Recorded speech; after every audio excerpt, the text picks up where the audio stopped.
Okay, let's go! Wala sa plano. Magtutour kami. Maganda pa rin mula sa plano talaga. Oo. Tuloy yun, ma'am. Pagka wala sa Ito, Ang plano, ma'am, di napupuloy. pupunta kami ng, syempre, Rizal Park. Salpad. Intramuros.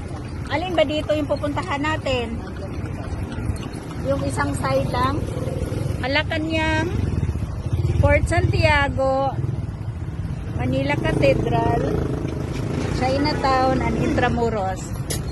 So, yun yung ating itinerary for today.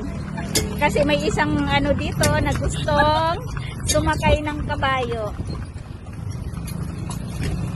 Hi!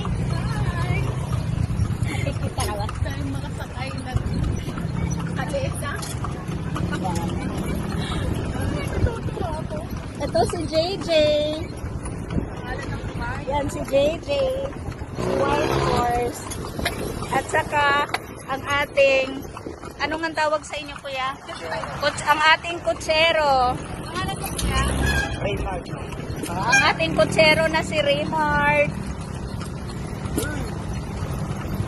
Ayan na yung luneta. Pakis dito ah.